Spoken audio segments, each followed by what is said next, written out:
The first time I realized the HOA was serious, the American flag was lying in the mud. It had been flying in front of my house for almost 50 years. That morning, it was on the ground. The flagpole wasn't broken. The wind hadn't knocked it down. Somebody had lowered it, folded it, and left it beside the mailbox. At first, I thought it was a prank. Then I saw the notice. Bright orange, stapled directly to the pole. HOA violation. Remove immediately. I stood there staring at it, trying to understand what I was looking at. Because this wasn't just any flag. My father raised it the day he came home from Vietnam. I had raised it every morning since the day he died. And according to the HOA, it had 24 hours left. What I didn't know yet was that the flag was only the beginning. Because hidden behind that violation notice was a plan that had been building for months. And before it was over, it would tear the entire neighborhood apart. The first time Karen Whitaker paid attention to my flagpole, she was taking pictures of it. Not the flag, the pole. 3 weeks before the violation notice. 3 weeks before the fines. 3 weeks before I walked outside and found the American flag lying in the mud. That afternoon, I was trimming branches near the driveway when I noticed her standing across the street. Phone raised. Camera pointed directly at my yard. Click. Another picture. Click. Then another. I walked toward the mailbox. Karen lowered the phone. Smiled. The HOA smile. The kind that never quite reaches the eyes. "Beautiful flag," she said. I looked at the phone, then back at her. "Looks like you're photographing the pole." The board reviews structures that affect community appearance. The pole had been standing there for nearly 50 years, long before the HOA existed, long before Karen moved to Idaho. That pole is older than the board. Karen nodded. That doesn't make it exempt. Then she walked away. The next morning, Frank Jensen pulled into my driveway. Retired firefighter, 35 years in Silver Creek. The kind of man who noticed things other people missed. He stepped out of his truck and looked at the flagpole, then at me. Karen's asking questions. What kind of questions? The kind people ask when they think something belongs to them. The pole was on my property. There wasn't anything to debate. At least that's what I thought. 2 days later, I saw Karen again. This time, she wasn't alone. 2 board members stood beside her near the entrance sign. One held a rolled-up map. The other carried a tablet. Karen pointed toward my house, then toward the flagpole, then back toward the road. One of the board members laughed. Karen didn't. She said something. The smile disappeared from his face immediately. I was too far away to hear the conversation, but I remember the way they looked at my property, like they weren't discussing a flagpole, like they were discussing a project. That weekend, I found another board member near the edge of my lot. He was using a measuring wheel, the orange kind contractors use. He stopped when he saw me. I walked over. "Can I help you?" The man glanced at the wheel, then at a tablet in his hand. "Just verifying future project boundaries." I stopped walking. "What project?" He looked uncomfortable. The answer took too long. "We're collecting information." A minute later, he left. The measuring wheel went back into his truck. A few days later, I stopped by the county office to renew paperwork on my utility easement. The clerk behind the counter recognized my name. Then she looked confused. "Didn't somebody already request those records?" "What records?" "Your lot file." I stared at her. "When?" She checked her screen. "Last week." "Who requested it?" The clerk hesitated. "I probably shouldn't say." When I got back home, Karen's SUV was parked across the street, engine running. She was talking on the phone. A stack of folders sat on the passenger seat. She looked up, saw me watching, then drove away. The following week, things got stranger. A survey marker appeared near the edge of my property, bright orange, freshly placed. I pulled it out. The next morning, another one appeared, this time closer to the flagpole. I pulled that one out too. By Friday, there were 3. Then the HOA email arrived. Subject line, Community Improvement Initiative. I almost deleted it. Most HOA emails weren't worth reading. This one was 50 pages long. Landscaping proposals, walking paths, community gathering areas, beautification plans, the usual committee nonsense. I skimmed through the first 20 pages, nothing unusual. Then I reached page 27 and stopped. The rendering showed a memorial plaza, stone pathways, decorative lighting, benches, flag displays, memorial plaques. At first, I thought it was a generic concept drawing. Then I recognized the location, my front yard. I leaned closer. The flagpole stood in the center of the design. Only now it wasn't part of my property. It was part of theirs. I zoomed in. Silver Creek Veterans Memorial Plaza, proposed community landmark. I looked at the property outline, then looked again. The project covered land the HOA didn't own. The project covered my land. 20 minutes later, somebody knocked on the front door. I already knew who it was. Karen Whitaker stood on the porch holding a folder. No smile, no small talk, just business. She handed me the folder. "Have you reviewed the proposal?" I held up the rendering. "This is my property." Karen glanced at the page, then back at me. "The community has plans for that space. That space belongs to me." Karen folded her arms. "Property boundaries can be complicated. Not this one." For several seconds, neither of us spoke. The wind snapped the flag overhead. Karen opened the folder, pulled out a single page, then held it where I could see it. At the top was the memorial rendering, the same one from the email. Only this version was different. A red label had been stamped across the flagpole. Community asset. I stared at it, then at her. Karen slipped the paper back into the folder. "The board is already moving forward. You're talking about my front yard. I'm talking about what's best for the community. That's not your decision." Karen looked past me, past the porch, past the flag, directly at the pole. Then she smiled, a real smile this time. "Actually," she closed the folder, "it might be." Then she walked away.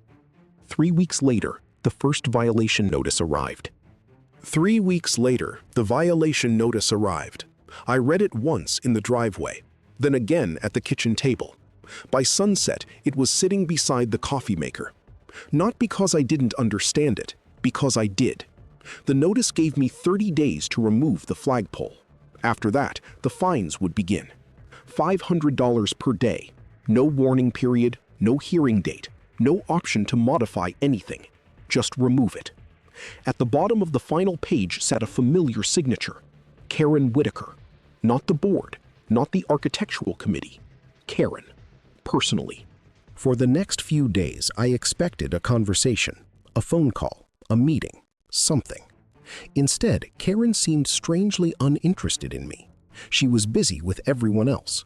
The first brochure appeared that Saturday. Full color, heavy paper, professionally printed. A rendering of the proposed Silver Creek Veterans Memorial Plaza covered the front page.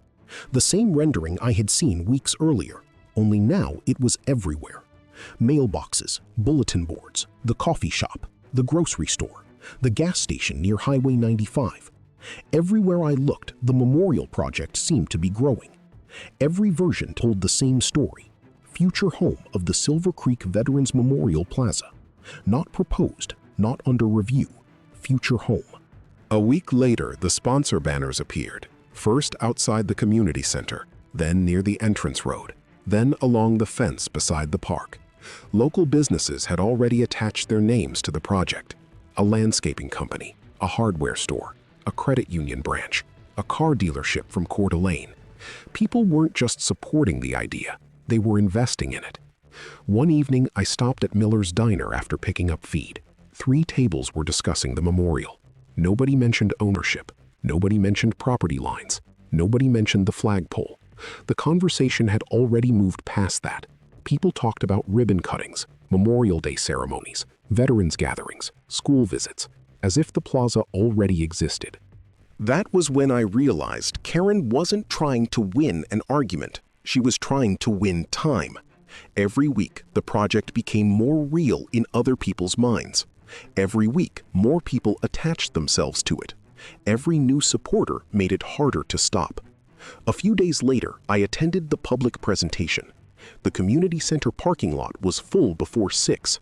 Families, retirees, veterans, business owners, volunteers wearing matching shirts. Karen stood near the entrance, greeting people as they came in, shaking hands, posing for photographs, introducing sponsors, thanking donors. She looked less like an HOA president than the head of a campaign. The meeting room had been arranged carefully. Donation table near the door, brochures on every chair, a large American flag beside the stage, and behind the podium, a giant screen. When Karen stepped up to speak, the room applauded before she said a word. The presentation started with history, service, sacrifice, community, all the right words. All the words nobody wants to question. Then the rendering appeared on the screen. 20 feet wide, bright enough to dominate the room. Stone pathways, benches, memorial plaques, decorative lighting, flag displays. And in the center of it all, my flagpole. My front yard had never looked so polished. The audience saw a memorial. I saw my property. Karen never claimed the HOA owned the land. She didn't have to. Instead, she talked about the site, the location, the future memorial grounds. Different words, same destination.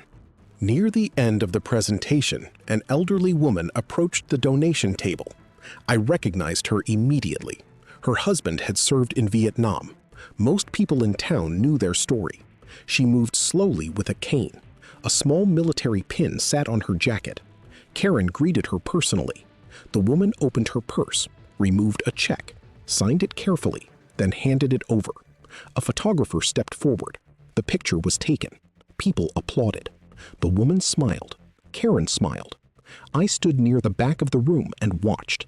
Because that donation wasn't based on facts, it was based on trust. And trust is difficult to earn, much easier to spend. 2 days later, the local paper ran the photograph. Karen beside the widow, both smiling. The headline called the project a community effort. Below the photo sat a list of donors, sponsors, projected timelines, estimated construction dates. No mention of ownership, no mention of review, no mention of my name. The article made the memorial sound inevitable. By then, the violation notice on my kitchen table felt less like a fine, more like a countdown. 3 days later, I went to the county office. I didn't ask about the flagpole, not at first. I asked for my lot file, the same file someone had requested before me. The clerk disappeared into the back. When she returned, she carried only part of it. Half the folder was missing. Survey notes, historical plats, old easement records. Gone. She looked embarrassed, said the missing pages had been pulled for copying. By whom, she didn't say. She didn't need to. There was a sign-in sheet on the counter, 4 names above mine. 3 were county employees. The 4th was Karen Whitaker. I took a picture of the sheet before anyone noticed.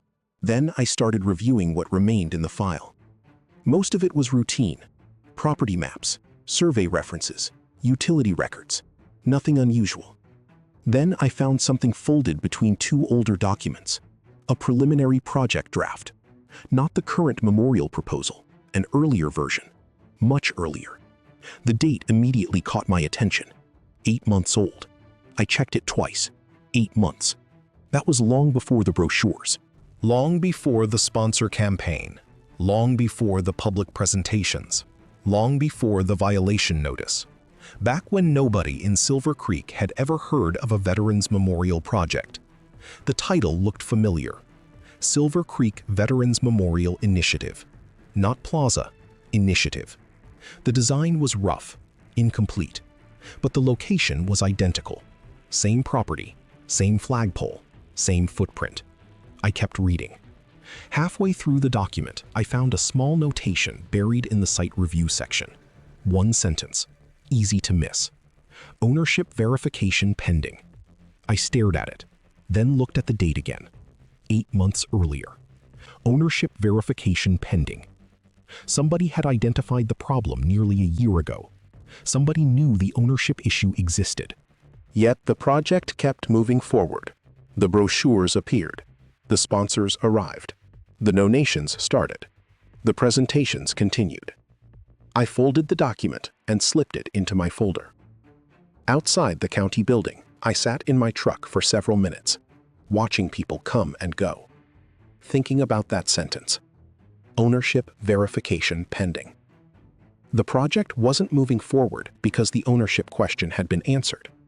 It was moving forward despite the fact that it hadn't. That evening, while I spread the county records across my kitchen table, headlights swept across the front windows. A vehicle stopped outside, then drove away. When I opened the door, an envelope was lying on the porch. No stamp, no return address, just my name written across the front. Inside was a folded map, old paper, county markings, property boundaries.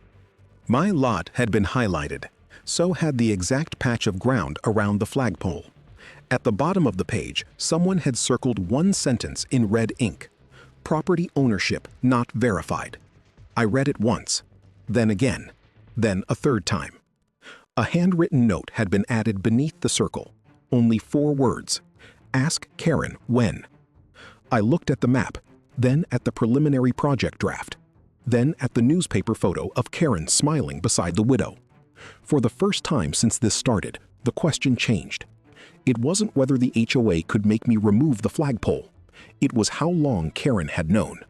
The map stayed on my kitchen table for 3 days. Every time I walked past it, my eyes drifted back to the same sentence: property ownership not verified. The words didn't change. Neither did the question. How long had Karen known? The violation notice sat beside the map. The newspaper article sat beside the notice. And the preliminary project draft sat beside the article. 3 separate documents, 3 different dates, 3 different sources. Yet somehow they all pointed in the same direction. By the 4th morning, I stopped looking at the papers and started looking at the names. Somebody had prepared the first project draft. Somebody had reviewed the site. Somebody had flagged the ownership issue. People leave traces, especially in paperwork.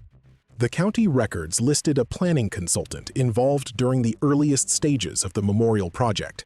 A name, a phone number, an office in Boise. I called immediately. No answer.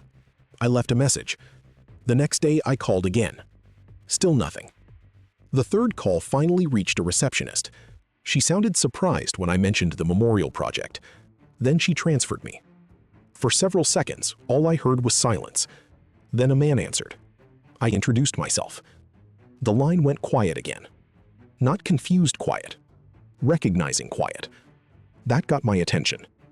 The consultant remembered the project immediately, which surprised me. People forget ordinary projects. They remember difficult ones. I asked about the early planning process. At first, his answer sounded cautious, professional, careful. The kind of language people use when they don't want trouble. Then I mentioned the ownership notation, ownership verification pending. Everything changed. The consultant stopped speaking for a moment. When he finally responded, his tone was different. Ownership was one of the first issues we identified. I wrote the sentence down, then underlined it. Ownership was one of the first issues we identified. Not a late discovery, not a recent concern, one of the first issues. The consultant explained that preliminary site reviews always included ownership verification, environmental concerns, access rights, utility conflicts, property boundaries, the normal things planners checked before serious development began. The memorial site had been no different. The ownership question appeared almost immediately. Months before the public campaign, months before the brochures, months before the donations, months before the violation notice. I thanked him and ended the call. Then I sat staring at the wall. The project had not moved forward because the ownership issue had been solved. The project had moved forward while the ownership issue remained unresolved. That was a very different thing. Outside my kitchen window, the flag moved slowly in the Idaho wind. For the first time since this started, I stopped wondering whether Karen knew there was a problem. The consultant had answered that question. The only thing left to determine was when she learned about it. Meanwhile, the memorial project kept growing. Every few days, another article appeared. Another sponsor joined. Another announcement was posted online. One afternoon, I opened the community Facebook page and saw a fundraising update. The project had reached 70% of its goal. Hundreds of comments filled the page. Residents praised the idea. Veterans thanked the organizers. Families shared stories about relatives who had served. Karen responded to many of the comments personally. Always polite, always professional, always grateful. She wasn't acting like someone hiding a problem. She was acting like someone leading a successful campaign. That made everything more complicated. A dishonest person is easy to understand. A person who believes they are doing the right thing is much harder. A few days later, a new sponsor banner appeared near the entrance road, the largest one yet. A regional construction company. The same company expected to build the memorial if the project moved forward. Their logo sat beside a rendering of the completed plaza. For the first time, I noticed something that hadn't appeared in earlier versions. The flagpole. My flagpole. It stood at the center of the image, prominent, highlighted, almost celebrated. Cars passed the banner all day. Most people probably thought it looked beautiful. I couldn't stop looking at it. Because the project was no longer an idea. It was becoming an expectation. That evening, a neighbor stopped me while I checked my mailbox. Nice guy, friendly, the sort of person who waved every morning. He nodded toward the banner. The memorial is going to be beautiful. I didn't answer immediately. He wasn't trying to be rude. He wasn't taking sides. He genuinely believed something good was happening. That was the problem. The story Karen had built was working. The following week, another letter arrived. Certified mail, just like the first one. The fine had increased. The deadline had moved closer. The language felt more urgent, more final. I noticed something else. Karen's signature was there again. Same position, same confidence, same certainty. The ownership question remained unresolved. The campaign continued. The fines continued. Everything continued. As if those facts could exist in separate worlds. 2 days later, I received another surprise, an email, forwarded anonymously. No message, no explanation, just an attachment. A chain of internal project correspondence dating back several months. Most of the names meant nothing. Committee members, volunteers, sponsors. Then I reached the second page. Karen Whitaker, copied on the thread. The date immediately caught my attention. 7 months earlier. I kept reading. The discussion centered around the proposed memorial location, funding estimates, construction phases, potential obstacles. Then one sentence appeared. Simple, easy to miss. Site ownership remains under review. I read it twice, then a third time. 7 months earlier. Site ownership remains under review. Karen's name sat directly above the sentence. Copied on the email. Notified. Included. Aware. I printed the page and placed it beside the map. Then beside the preliminary project draft. The pile on my kitchen table was getting larger. So were the questions. The answer arrived sooner than I expected. That Friday afternoon, a number I didn't recognize appeared on my phone. I almost ignored it. Something made me answer. The caller introduced himself as a former HOA board member. He had served during the earliest planning stages of the memorial project. His voice sounded cautious, like a man choosing every word carefully. We agreed to meet the following morning at Miller's Diner. I arrived 10 minutes early. He was already there, sitting in a booth near the back, coffee untouched, newspaper folded beside him. He looked tired, not scared, just tired.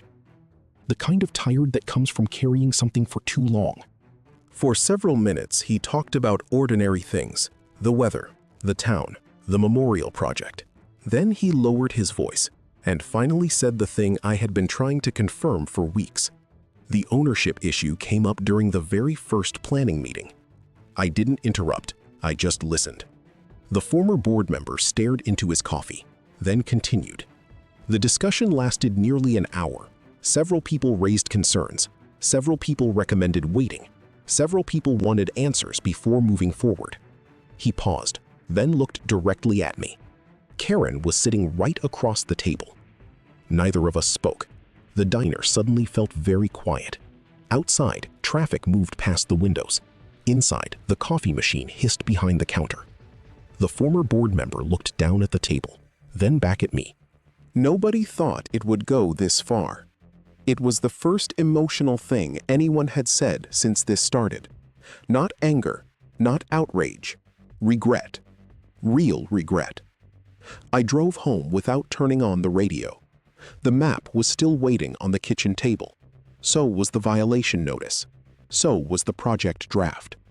For weeks, I had been trying to answer one question. Now I finally had.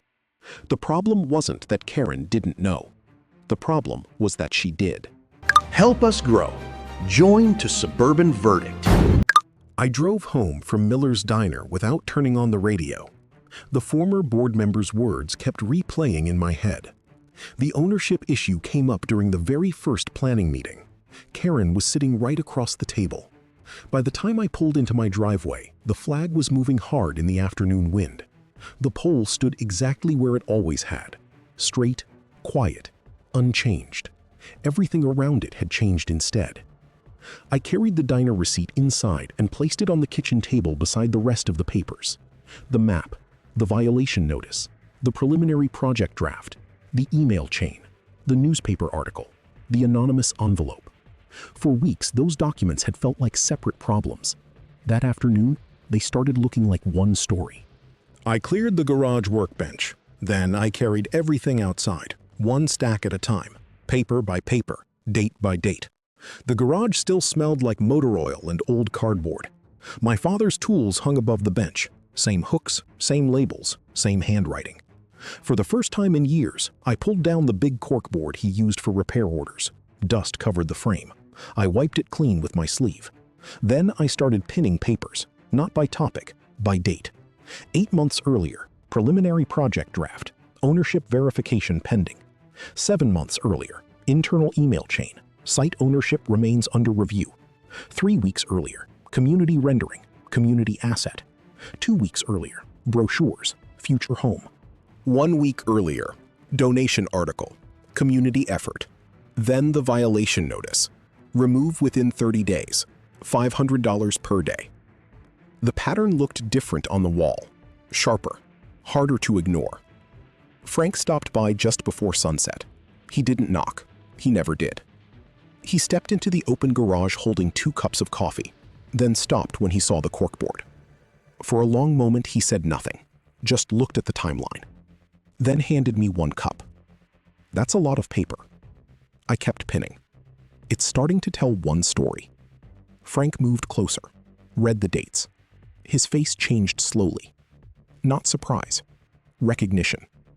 She knew before the first brochure. I nodded. Before the sponsors. Frank pointed at the violation notice. Before this too. That was the part that mattered.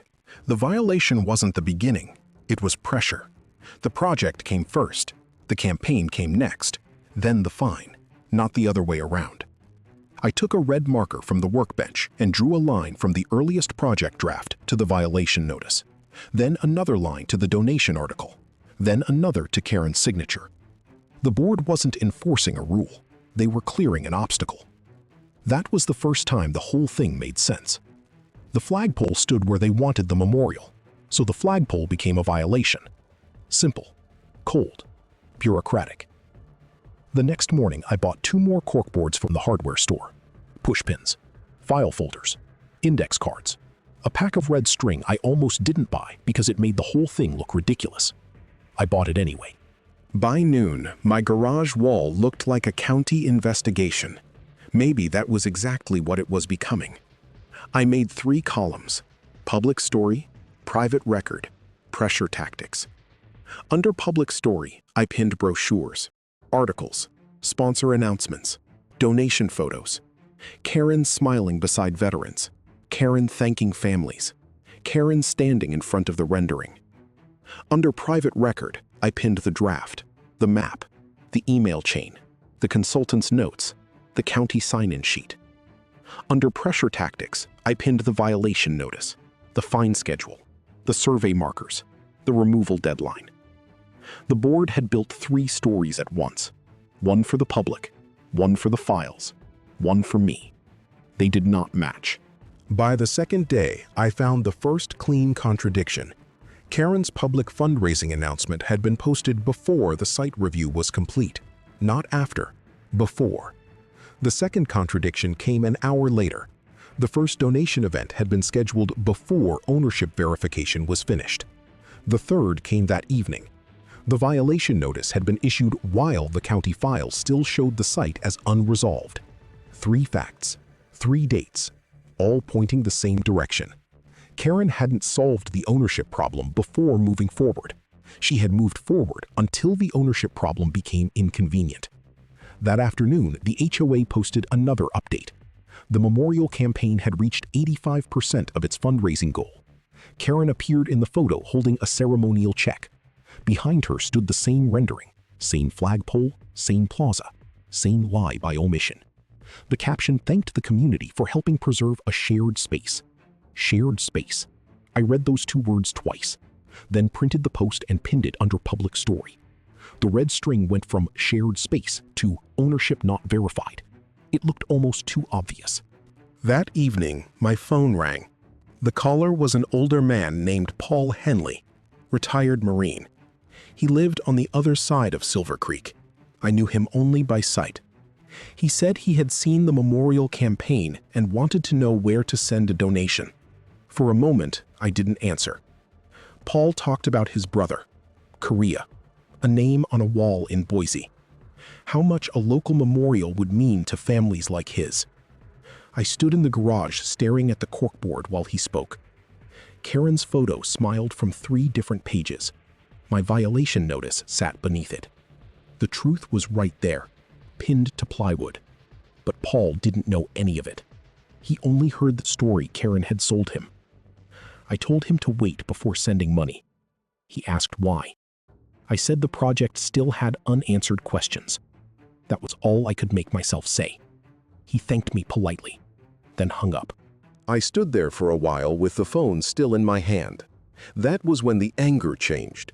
Before that, I had been angry for myself, my property, my flagpole, my father's flag. After that call, I understood something else. Karen wasn't only pressuring me. She was spending other people's trust. Veterans, widows, families, neighbors who believed they were helping. That was a different kind of damage. The next morning, the county clerk called. Her voice was quieter than usual. She said another file had been located in off-site storage. Meeting minutes, planning attachments, internal routing notes. If I wanted copies, I could pick them up before 4. I was there by 3:30. The clerk handed me a folder without much conversation. Blue cover, rubber band around the middle. A yellow sticky note on top, found in archived planning review box. I signed the copy request form, then carried the folder to my truck. I didn't open it until I got home. Some things you don't read in parking lots. Back in the garage, I cut the rubber band and spread the pages across the workbench. Most were routine: attendance sheets, agenda notes, budget estimates, site discussion summaries. Then I found the page that mattered. Planning review meeting, Silver Creek Veterans Memorial Initiative. Date, 7 months earlier. Attendees listed at the top: Karen Whitaker, 3 board members, 2 committee volunteers, 1 planning consultant. I kept reading. Halfway down the second page, under unresolved issues, a line had been typed in plain black ink. Ownership concerns remain unresolved. I read it slowly, then again.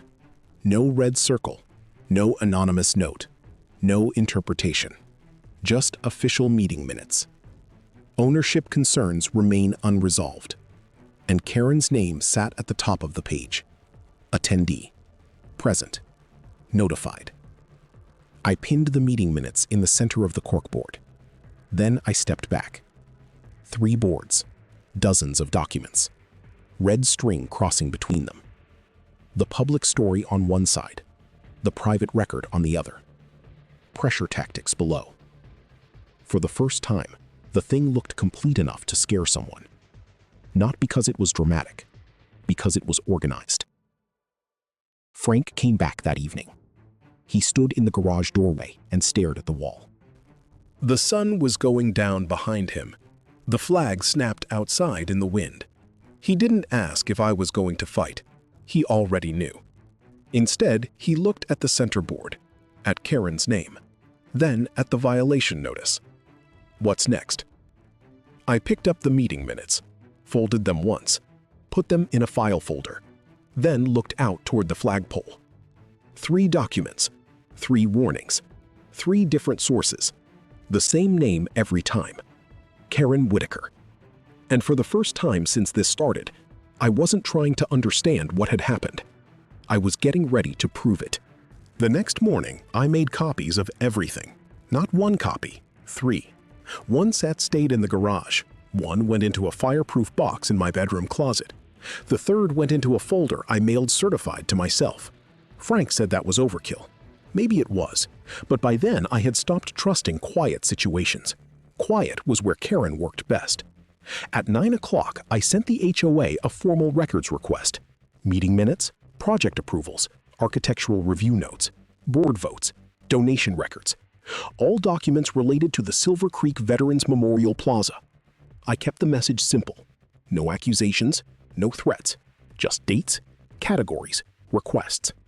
Then I attached 1 page, the meeting minutes showing ownership concerns remained unresolved. I didn't explain why. I didn't need to. By noon, the community Facebook page went quiet. That was the first sign the message had landed.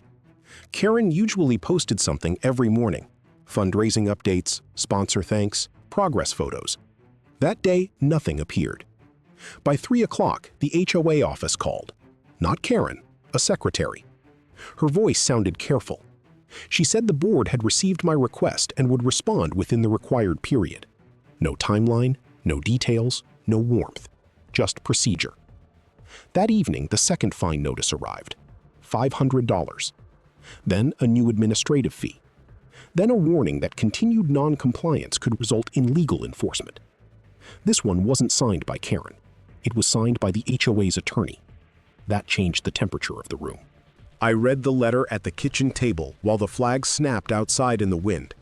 Attorney letters have a different smell. Ink, paper, pressure. The language was polished, professional, cold. It never mentioned the memorial project, not once. It only mentioned compliance, unauthorized structure, community standards, ongoing violation. Same target, different weapon. The next morning, Frank read it in my garage. He didn't say much, just set the letter down beside the others, then looked at the corkboard. She brought in a lawyer. I pinned the attorney letter under pressure tactics. Good. Frank looked at me. For the first time, he seemed concerned. Good? I pointed at the board. Means she saw the wall. 2 days later, the first sponsor called me. A man named Russell Pike, owned the hardware store downtown. He sounded embarrassed before he even explained why he was calling. He had seen my name mentioned in a forwarded email, something about a property dispute, something about unresolved ownership. He wanted to know if the memorial site was really on private land. I told him the truth, only the part one could prove. By the time the call ended, his voice had changed. Not angry, worried. Sponsors don't like uncertainty, especially when their logo is already on banners. That same afternoon, the hardware store quietly removed the memorial flyer from its front window. No announcement, no statement. Just gone. The next day, the credit union changed the wording on its website. Proud sponsor of the Silver Creek Veterans Memorial Plaza became proud supporter of local veterans. Small change, big meaning. Karen noticed. Of course she did. That evening, she posted for the first time in 3 days. A long statement. Polite. Careful. Full of phrases like misinformation, community unity, and unnecessary confusion. She never used my name. She didn't have to. Everyone knew. The comments started within minutes. Some residents defended the project.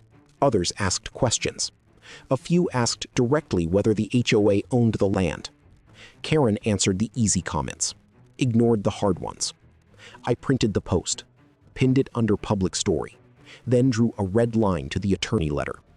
One side said unity, the other side said enforcement. The two stories were getting harder to keep separate. On Friday afternoon, I received the HOA's official response to my records request. A large envelope. Thin contents. Too thin. They included meeting agendas, public newsletters, approved promotional materials. Nothing useful. No internal emails. No donation ledgers. No legal review notes. No ownership analysis. The cover letter said certain materials were privileged, preliminary, or outside the scope of homeowner access. I read that sentence twice. Outside the scope. Interesting. They were using my land, my flagpole, my address, but the records were outside my scope. I added the response to the corkboard. Then I added a new label, refusals. Frank stopped by that evening and stared at the new section. That's new. That's the part they don't want to explain. He nodded slowly. The next morning, a third envelope appeared. No return address, no stamp, like the first one. Inside was a single photocopied agenda. Executive session, Silver Creek HOA Board. Memorial Project Risk Assessment. Risk assessment. Not dedication, not fundraising, not construction. Risk. My eyes stopped on the phrase. For the first time, the board wasn't discussing the memorial like a celebration. They were discussing it like a problem. Below the agenda line sat 3 bullet points. Ownership exposure, sponsor liability, resident communications. I read them again. Ownership exposure, sponsor liability, resident communications. There it was, in their own words, not mine. The project had become dangerous enough to discuss behind closed doors, and Karen still kept smiling in public. That afternoon, another sponsor banner disappeared, then another.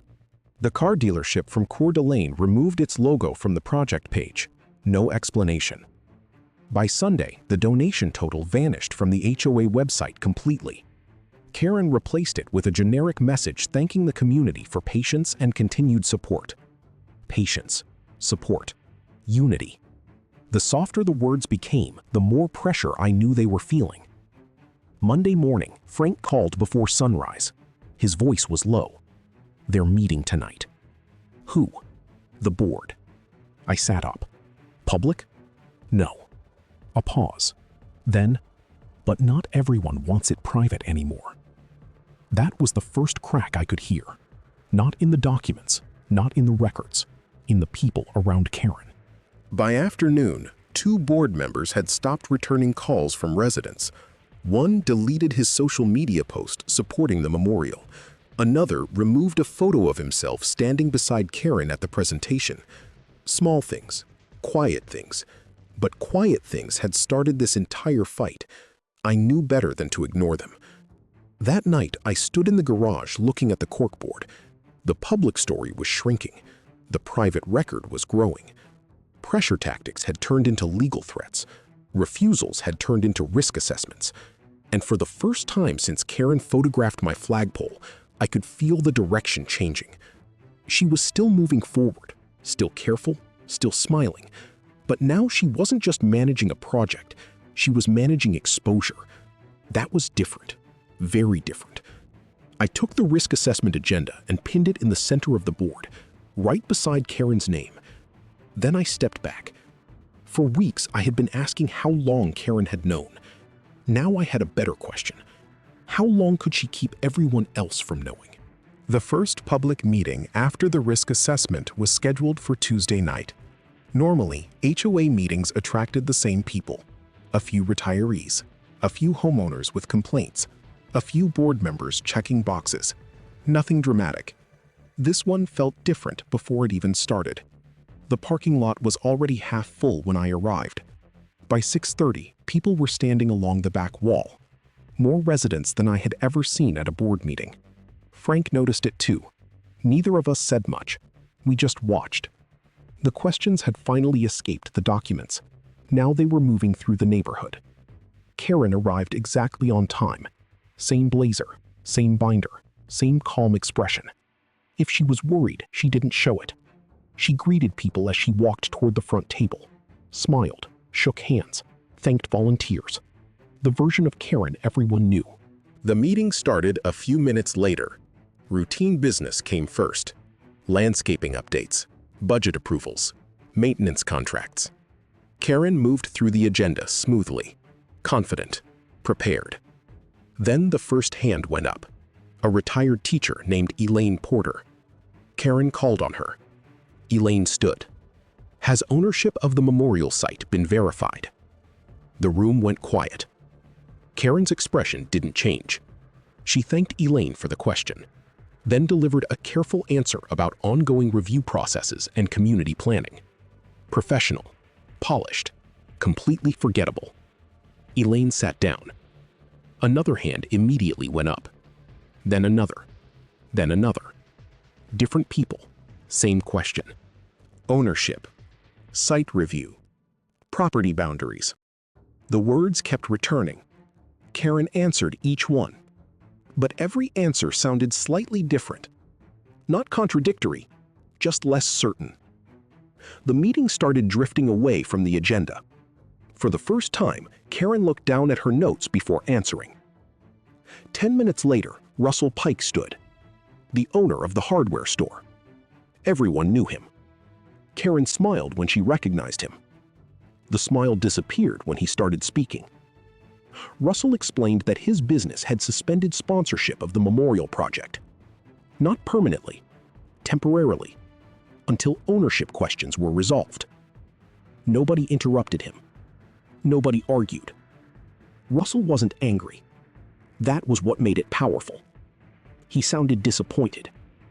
Disappointment travels farther than anger. Karen thanked him for his feedback, then tried to move the meeting forward. Before she could, another resident stood, then another. A woman from the credit union, a retired firefighter, a veteran from the north side of Silver Creek. The pattern was becoming impossible to ignore. Nobody was attacking Karen. Nobody was accusing her of fraud. Nobody was yelling. They were simply asking questions, and questions are difficult to fight, especially when nobody has clear answers. I looked toward the board members. Usually someone would step in, clarify, support the president, help redirect the conversation. That night, nobody did. One member stared at the table. Another flipped through papers. A third avoided eye contact completely. Karen noticed. I could tell. Several times she looked toward the board. Several times nobody responded. That silence felt louder than any argument. The room sensed it too. Residents who had never attended meetings before were suddenly speaking, one after another. The memorial project, the donations, the ownership issue, the legal review. Every road led back to the same place. Karen remained composed, but the rhythm was gone. For months, she had controlled every conversation surrounding the memorial. Now she was reacting instead of leading. There is a difference. People can feel it immediately. About halfway through the meeting, Frank leaned toward me. "Do you hear that?" I knew exactly what he meant. Nobody was discussing the memorial anymore. They were discussing trust. The project had become secondary. The real issue was confidence. Who knew what and when? Karen attempted to return to the agenda. A landscaping proposal, a maintenance vote, routine business. Almost nobody paid attention. The room had already moved on. A resident near the back asked whether donor money would be refunded if the project changed locations. Another asked whether sponsors had been informed about unresolved ownership concerns. A third asked whether legal counsel had reviewed the site before fundraising began. The questions arrived faster than answers. For the first time since this started, Karen couldn't slow them down. She wasn't losing control dramatically. That would have been easier. She was losing it gradually, one question at a time, the way pressure breaks concrete, not with a single strike, with repetition. Karen sat alone at the front table, gathering papers into her binder. Slowly, methodically, the same way she always did.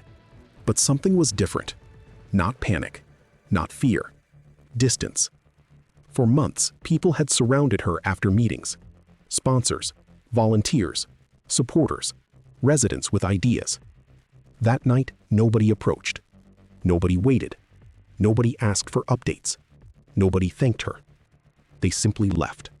One conversation at a time, one group at a time, until the room was nearly empty.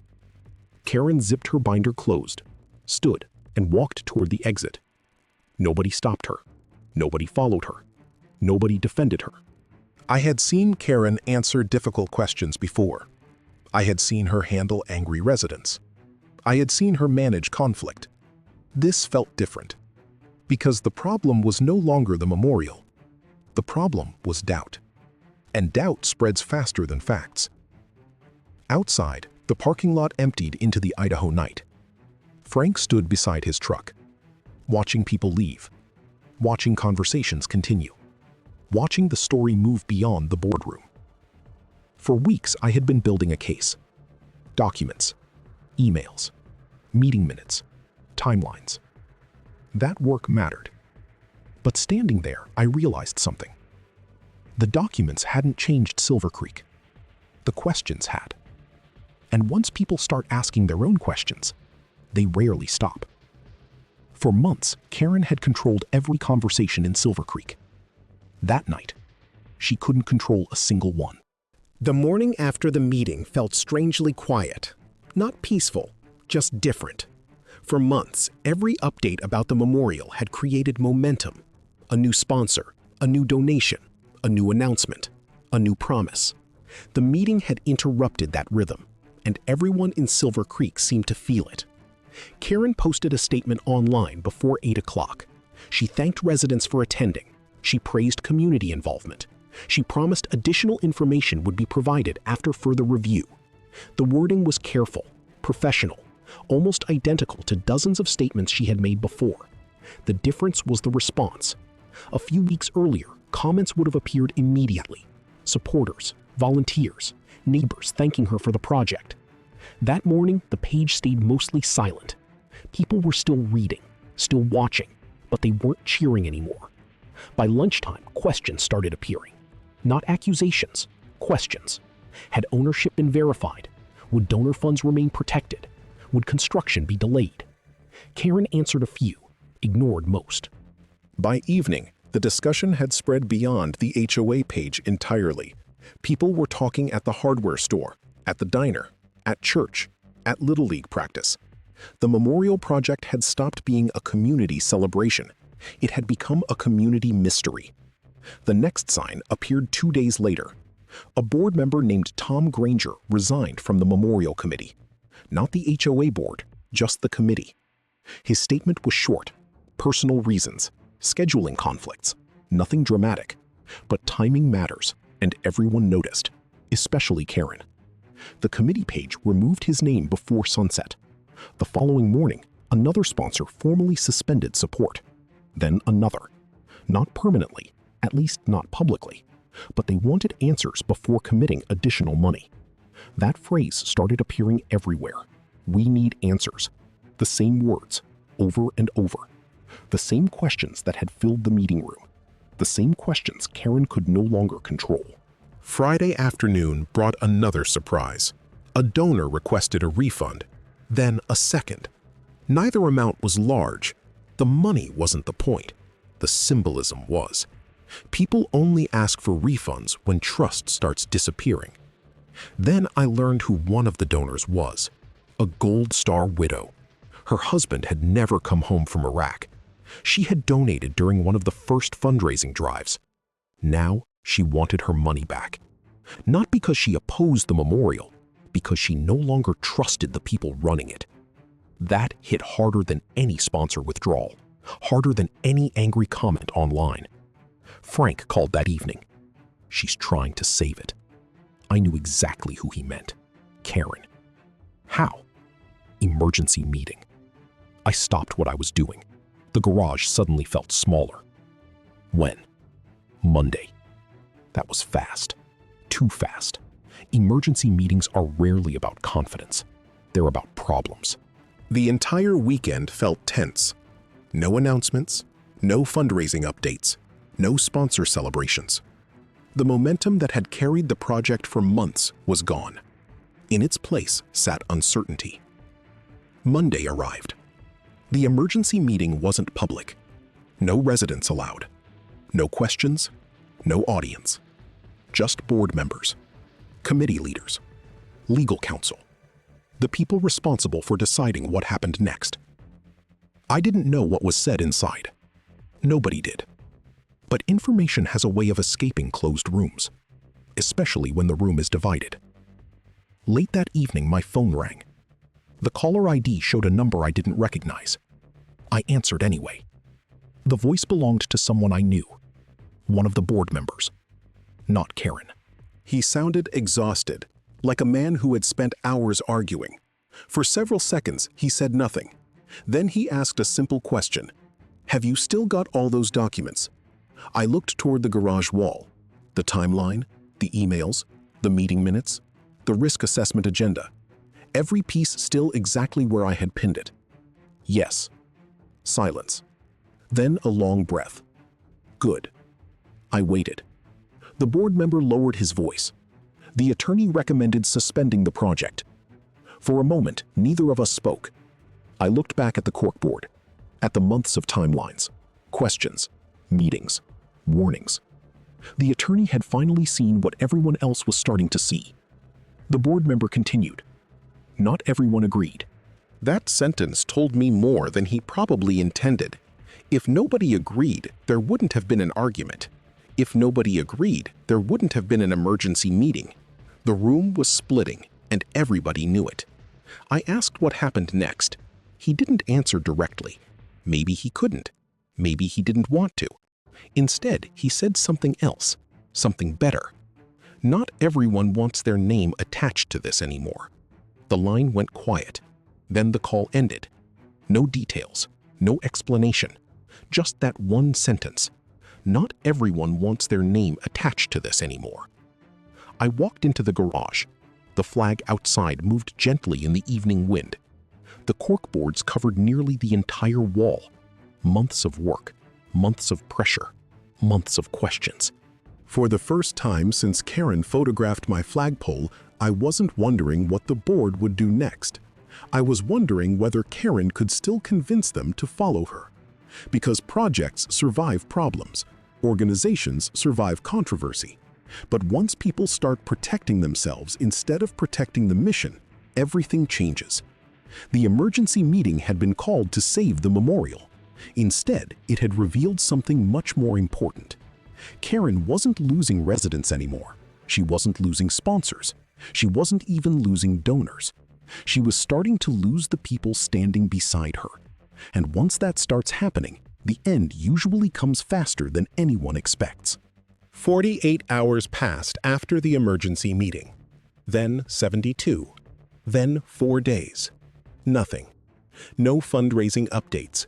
No sponsor announcements. No community posts. No photographs. No progress reports. For nearly a year, the memorial project had generated a constant stream of activity. Now the silence felt impossible to ignore. Every morning, I checked the community page. Every morning, it looked exactly the same.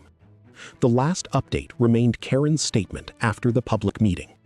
No new comments, no new promises, no new plans, just silence. By Friday afternoon, residents started noticing. Questions appeared online, then disappeared. People called sponsors. Sponsors stopped answering. People contacted committee members. Committee members referred them to the board. The board referred them to legal counsel. Nobody seemed willing to speak first. That usually means a decision has already been made. The next sign appeared over the weekend. The memorial donation page went offline. No announcement, no explanation. One day it was there, the next day it wasn't. By Sunday evening, the sponsor page disappeared too. Months of fundraising, months of promotion, months of public enthusiasm, gone. The internet has a way of making things disappear quietly, but everyone noticed. especially the people who had donated, especially the people who had volunteered, especially Karen. Monday morning, Frank called. His voice sounded different, less worried, more certain. They voted. I stopped what I was doing. When? Last night. The answer didn't surprise me. The timing did. Board members had spent weeks avoiding decisions. Now they were making them. That meant something had changed. What happened? Frank was quiet for a moment. Then he said the words I had been expecting. The attorney recommended a full suspension. I looked toward the flagpole outside the kitchen window. The same flag, the same pole, the same piece of property that had started this entire mess. What did Karen do? Another pause. She fought it. Of course she did. Karen had spent months building the project, months gathering sponsors, months organizing volunteers, months convincing the community. People like Karen don't walk away easily. According to Frank, she argued for continuing the review process, continuing fundraising, continuing development discussions. One last effort, one last chance, one last attempt to keep the project alive.